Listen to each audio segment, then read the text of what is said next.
last night, CoinDesk reporter Lisa Gritzi wrote that Discord CEO and founder Jason Citron posted a screenshot of what appears to be Discord settings that allow users to connect to Ethereum, saying, probably nothing. The screenshot also shows the option to connect using Ethereum wallet MetaMask or blockchain agnostic wallet connector Wallet Connect. And other people have retweeted it. And of course, below various tweets come the typical backlash we're starting to see from various community members about how awful NFTs are for the environment and how irresponsible any company that wants to integrate NFT or crypto support is, etc. Steam, for example, began banning games that feature NFTs and crypto from their site last month. Another popular job board for developers banned job postings associated with development of blockchain and crypto projects. So the community reaction we're seeing to Discord potentially getting into the NFT, or at least connecting with Ethereum somehow, that backlash is kind of par for the course these days. If you don't know what Discord is, you probably do, but I love this Quartz description. It's picture a combination of Slack, AOL, Instant Messenger, Zoom, and a sketchy chat room, and you have something approximating Discord. So this is not an unusual thing. Now, it started off as a gaming community place where you could talk about games, and it had some really great user interface. It still does. It's pretty fantastic. But it has seen a lot of growth in the crypto community itself. Prominent communities who live on Discord. You'd have Axie Infinity with 800,000 members, Sushi with 150,000 members, Solana 86,000, Loot, Uniswap, Bored Ape Yacht Club 69,000 members on Discord. With new NFT projects, DAOs, and DeFi protocols launching seemingly every day, we wouldn't be surprised to see Discord break the 20 million server mark by year's end. That I got from a fellow who actually retweeted this, and he has written quite extensively about Packy McCormack, who's written quite extensively about Discord and decided to, imagine the place, go up and take their logo and run with it. And he outlined Discord's history, growth, and potential for the future. And he sees this whole Web3 strategy, including crypto, especially. In fact, I think a few weeks ago or last month, they had an ad up on their site that said, Discord and Doge walk into a bar, take the survey. Who knows what Discord is going to do? Yeah, I'll jump in there. I just want to read out the first reply to this tweet that had this screenshot of the Ethereum integration or possible integration, because it's wonderful.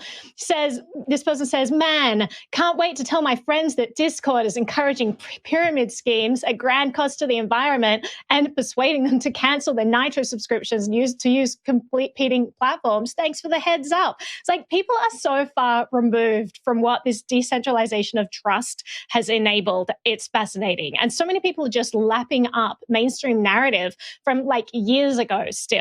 They're not actually looking at how this can affect people. I mean, I think a lot of people are very insular.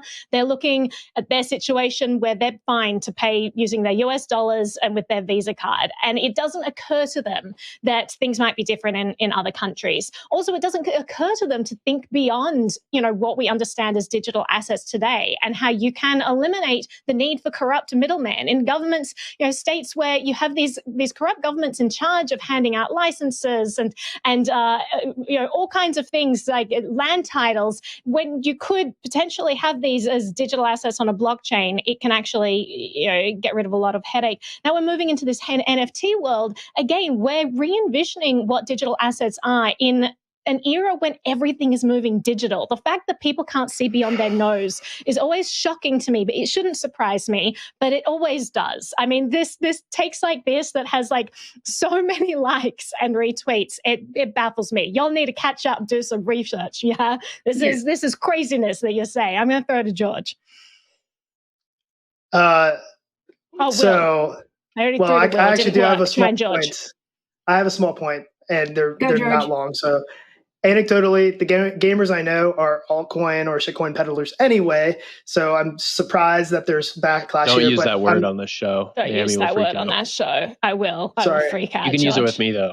because it's fair. Okay, all coin peddlers. I'm sorry, but I'm gonna put my tinfoil hat on now, and Will probably understands this point. I think the gamers are just mad that their GPUs are so expensive now because they're using it to mine Ethereum. But they should know that, we might move to proof of stake. So once it moves to proof of stake, then get all those cheap GPUs eventually. So anyway, throw it to Will. You still get mad at Solana anyway, even though that's proof of stake. They still think that's going to be blowing up the oceans. So, True. Will, go ahead, man. I just want to applaud Naomi for somehow bringing this Discord conversation around to states' rights and that whole conversation. That was an impressive pivot to say the least. I will say that this Discord Web3 integration is pretty interesting in the fact that you do have like this native feature for moving money between people in a peer-to-peer manner. And I think like that's the whole benefit of something like Ethereum, or it's something built on Ethereum. I saw a comment the other day on Twitter saying like, hey, Bitcoin or blockchain at Bitcoin was kind of like the mantra of 2017. And now we have like this Web3 mantra. And a lot of people are saying these are the same two things. They're not any different. Well, I think something like this Discord integration shows that they are two different entities. If you have an integration like a Discord, which is a community channel, and money into that natively, well, you have something new that we haven't had before. The blockchain at Bitcoin thing, that didn't really have legs at all. That's why it died in 2017. This has more promise because it is pairing money and communication together natively and really simply, which I think for gaming at the very least makes a ton of sense. I saw a few heads cock when I said that, which I don't know how to take that, but I think what I said was very smart. I'll challenge it later. There for the break. I'll challenge it later. My head cocking was, why not both? Why not blockchain and Bitcoin? They can live simultaneously and both provide different kinds of value.